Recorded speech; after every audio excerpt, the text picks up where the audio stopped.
ഇന്ന് നമ്മൾ പഠിക്കാൻ പോണ ടോപ്പിക് എന്ന് പറഞ്ഞാൽ സെനാർ ഡയോഡും അതിന്റെ ക്യാരക്ടറിസ്റ്റിക്സും ആണ്.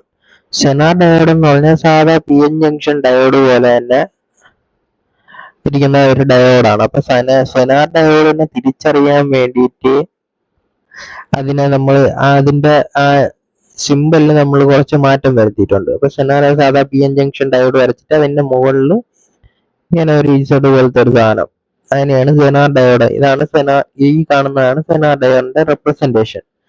സോ സാധാ പി എൻ ജംഗ്ഷൻ പോലെ ഒരു പി റീജിയനും ഉണ്ട്, ഒരു എൻ റീജിയനും ഉണ്ട്. ഇതിന്റെ പ്രത്യേകത എന്ന് പറഞ്ഞാൽ ഇതിന്റെ രണ്ട് റീജിയണും ഹെവിലി ഡോപ്ഡ് ആയിരിക്കും. അതായത് ഇമ്പ്യൂരിറ്റീസ് കൂടുതൽ ആയിരിക്കും പി റീജിയനിലും എൻ റീജിയനിലും. സോ എന്ത് പറ്റുമെന്ന് വെച്ചാൽ പി റീജിയനിലും എൻ റീജിയനിലും ഇമ്പ്യൂരിറ്റീസ് കൂടുതലായതുകൊണ്ട് തന്നെ അവിടെയുള്ള ചാർജ് കാരിയേഴ്സും കൂടുതലായിരിക്കും. അത് കാരണം അവിടെ ഉള്ള ഡിപ്ലീഷൻ റീജിയൻ എന്ന് പറഞ്ഞാൽ വളരെ കുറവായിരിക്കും. അതായത് നമ്മൾ സാധാ പി എൻ ജംഗ്ഷൻ ഡയോഡിലെ ഡിപ്ലീഷൻ റീജിയൻ ഇത്രയും ആണെങ്കിൽ സെനാർ ഡയോഡ് വരുമ്പോൾ വളരെ തിന്നായിരിക്കും, ഹെവി ഡോപ്പിംഗ് കാരണം. സെനാർ ഡയോഡിൽ വരുമ്പോൾ അതിന്റെ പകുതി പോലും കാണൂല, ഹെവി ഡോപ്പിംഗ് കാരണം ഇത്രയേ കാണുള്ളൂ.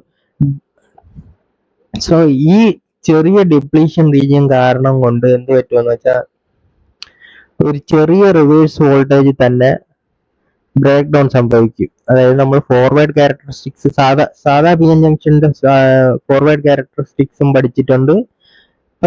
അതിന്റെ ഫോർവേഡും റിവേഴ്സ് ക്യാരക്ടറിസ്റ്റിക്സും ഇങ്ങനെയാണ്. അതായത് ഫോർവേഡ് റീജിയനിൽ ഇങ്ങനെ കാണിക്കും, റിവേഴ്സ് റീജിയനിൽ കാണിക്കും. അപ്പം ഇവിടുത്തെ പ്രത്യേകത എന്താണെന്ന് വെച്ചാൽ ഒരു ചെറിയ സ്മോൾ റിവേഴ്സ് വോൾട്ടേജ് പോലും പെട്ടെന്ന് ഇത് ബ്രേക്ക് ഡൗൺ ആവും. അതാണ് സെനാർ ഡയോഡിന്റെ പ്രത്യേകത.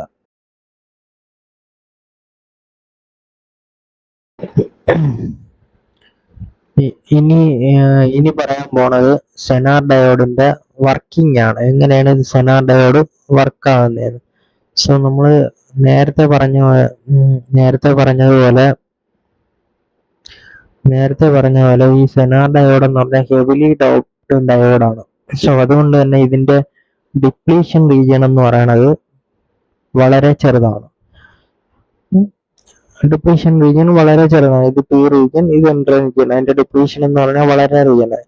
ഇപ്പൊ ഫസ്റ്റ് കണ്ടീഷൻ എന്ന് പറഞ്ഞാൽ ഇത് no bias state. No bias state എന്ന് പറഞ്ഞാൽ അതായത് ഇതിന് ഒരു വോൾട്ടേജും കൊടുക്കാതെ ഇരിക്കുന്ന സ്റ്റേറ്റിൽ എന്ന് പറയുന്ന സമയത്ത് സാധാ പി എൻ ജംഗ്ഷൻ പോലെയാണ് ഇത് വർക്ക് ആവുന്നത്. അതായത് നമ്മൾ ഒരു പി എൻ റീജിയൻ വെക്കുന്ന സമയത്ത് ഡിപ്ലീഷൻ റീജിയൻ ഫോം ആയി അവിടെ കണ്ടക്ഷൻ ഒന്നും നടക്കാതെ കറണ്ട് ഒന്നും പോവാതെ അത് വെറുതെ ചെയ്യും. അടുത്ത് വരുന്നത് forward bias state. Forward bias സ്റ്റേറ്റിലും ഇത് സാധാ പി എൻ ജംഗ്ഷൻ ഡയോഡ് പോലെയാണ് വർക്ക് ആവുന്നത്. എന്ന് വെച്ചാൽ നമ്മൾ ഒരു വോൾട്ടേജ് ഇൻക്രീസ് ചെയ്യുന്ന സമയത്ത് ഫോർവേഡ് വോൾട്ടേജ് ഇൻക്രീസ് ചെയ്യുന്ന സമയത്ത് കറണ്ട് ഗ്രാജുവൽ ആയിട്ട് ഡിപ്ലീഷൻ റീജിയൻ ബ്രേക്ക് ചെയ്ത് അങ്ങ് ഇൻക്രീസ് ആയി പോകും. ഇതാണ് സാധാ. ഇതിനൊരു പ്രത്യേക ക്യാരക്ടറിസ്റ്റിക്സ് വരുന്നത് റിവേഴ്സ് ബയാസ് റീജിയനിലാണ്. റിവേഴ്സ് ബയാസ് റീജിയനിൽ എന്ന് പറയുമ്പോൾ ഇതിനെ നമ്മളിപ്പോൾ റിവേഴ്സ് ബയാസ് കണ്ടീഷനിലോട്ട് മാറ്റുകയാണ്. റിവേഴ്സ് ബയാസ് എന്ന് പറയുമ്പോൾ പി റീജിയനിൽ നെഗറ്റീവ്, എൻ റീജിയനിൽ പോസിറ്റീവ്, ആ ഒരു കണ്ടീഷനിലോട്ട് മാറ്റി. അപ്പോൾ എന്ത് പറ്റുമെന്ന് പറഞ്ഞാൽ നമ്മൾ കറണ്ട് എങ്ങനെയാണ് ഫ്ലോ ചെയ്യണം, പോസിറ്റീവിൽ നിന്ന് നെഗറ്റീവിലോട്ട്. സോ കറണ്ട് ഇവിടെ നിന്ന് ഫ്ലോ ചെയ്ത് ഇതുവഴി പോകും. സോ ഈ പോണ സമയത്ത് ഈ ജംഗ്ഷനിൽ ഒരു ഇലക്ട്രിക് ഫീൽഡ് ക്രിയേറ്റ് ആവും. സോ ആദ്യം ഇപ്പൊ നമ്മളൊരു 1 വോൾട്ട് കൊടുത്തെന്ന് വെച്ചാൽ 1 വോൾട്ട് കൊടുക്കുന്ന സമയത്ത് ഇവിടെ ഉണ്ടാവുന്ന ഇലക്ട്രിക് ഫീൽഡ് എന്ന് പറഞ്ഞാൽ വളരെ കുറവായിരിക്കും. ആ സമയത്ത് ഒന്നും സംഭവിക്കില്ല. സാധാ റിവേഴ്സ് ബയാസിൽ എന്താണോ സംഭവിക്കുന്നത് പോലെ അതേപോലെ ഒരു ചെറിയൊരു കറണ്ട് കാണും, മൈനോറിറ്റി ചാർജ് കാരിയേഴ്സ് കാരണം. ഇനി നമ്മൾ 2 വോൾട്ട് കൊടുത്ത് 2 വോൾട്ട് കൊടുക്കുന്ന സമയത്ത് എന്ത് പറ്റുമോ, വീണ്ടും ഈ റീജിയനിൽ ഇലക്ട്രിക് ഫീൽഡിന്റെ ഇന്റൻസിറ്റി കൂടും. അപ്പോഴും ഒന്നും സംഭവിക്കില്ല. സോ ഒന്നും സംഭവിക്കില്ല. ഒരു മൈനോറിറ്റി കറണ്ട് മാത്രം അതുവഴി ഫ്ലോ ചെയ്യും, മൈനോറിറ്റി ചാർജ് കാരിയേഴ്സ് കാരണം. സോ ഇതിനകത്ത് നമ്മൾ 3 വോൾട്ട് കൊടുക്കുകയാണ്. 3 വോൾട്ട്, ഞാൻ ഒരു എക്സാമ്പിൾ പറയാണ്. 3 വോൾട്ട് കൊടുക്കുന്ന സമയത്ത് എന്ത് പറ്റുമെന്ന് വെച്ചാൽ ഇവിടുത്തെ ഇലക്ട്രിക് ഫീൽഡ് കൂടും. ഇലക്ട്രിക് ഫീൽഡ് കൂടുമ്പം ഈ കൂടുന്ന സമയത്ത് എന്ത് പറ്റുമെന്ന് പറഞ്ഞാൽ പെട്ടെന്നൊരു ബ്രേക്ക് ഡൗൺ നടക്കും. അതായത് പെട്ടെന്ന് ഒരു ബ്രേക്ക് ഡൗൺ നടക്കും. ഈ ഒരു വോൾട്ടേജിനെ പറയണതാണ് സെനാർ വോൾട്ടേജ് എന്ന് ഈ ഒരു വോൾട്ടേജിനെ പറയും. Zener voltage.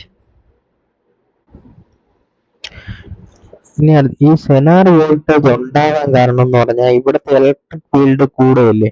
ഈ ഇലക്ട്രിക് ഫീൽഡ് കൂടണ സമയത്ത് എന്ത് പറ്റുമെന്ന് വെച്ചാൽ, ഇതാണ് നമ്മളെ ഒരു പി സെമി കണ്ടക്ടറിന്റെ ഫിഗർ. ഇലക്ട്രിക് ഫീൽഡ് കൂടുന്ന സമയത്ത് എന്താണെന്ന് വെച്ചാൽ ഈ കോവാലന്റ് ബോണ്ടിൽ ഇരിക്കുന്ന ഇലക്ട്രോൺസിനെ ഈ ഇലക്ട്രിക് ഫീൽഡ് പുള്ളി ചെയ്ത് വെളിയിലോട്ടിടും. സോ ഇതൊരു ഫ്രീ ഇലക്ട്രോൺ ആയില്ലേ. അതേപോലെ ഇപ്പുറത്തിരിക്കുന്നതിനെ പിടിച്ച് വെളിയിലോട്ടിടും.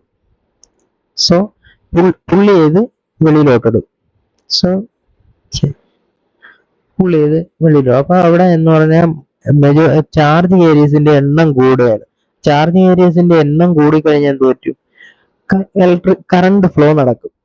അങ്ങനെയാണ് ഇവിടെ പെട്ടെന്ന് ഒരു 3 വോൾട്ട് കൊടുക്കുന്ന സമയത്ത് ബ്രേക്ക് ഡൗൺ സംഭവിച്ച് ഇത് താഴോട്ട് വരണത്. സോ സെനാർ ഡയോഡിന്റെ ആപ്ലിക്കേഷൻ എന്ന് പറഞ്ഞാൽ വോൾട്ടേജ് റെഗുലേറ്റർ ആയിട്ടാണ് സെനാർ ഡയോഡിന്റെ ആപ്ലിക്കേഷൻ വരുന്നത്. അങ്ങനെയാണ് ഇരിക്കുന്നത്. സോ ഈ ബ്രേക്ക് ഡൗൺ നടക്കുന്ന വോൾട്ടേജിനെ പറയുന്നത് സെനാർ വോൾട്ടേജ്, അല്ലെങ്കിൽ ഈ ഒരു റീജിയനെ പറയുന്നത് സെനാർ ബ്രേക്ക് ഡൗൺ റീജിയൻ. ഈ കറണ്ടിനെ പറയുന്നതാണ് റിവേഴ്സ് സാച്ചുറേഷൻ കറണ്ട്. ഇത് പറയുന്നത് ഫോർവേഡ് കറണ്ട്, ഫോർവേഡ്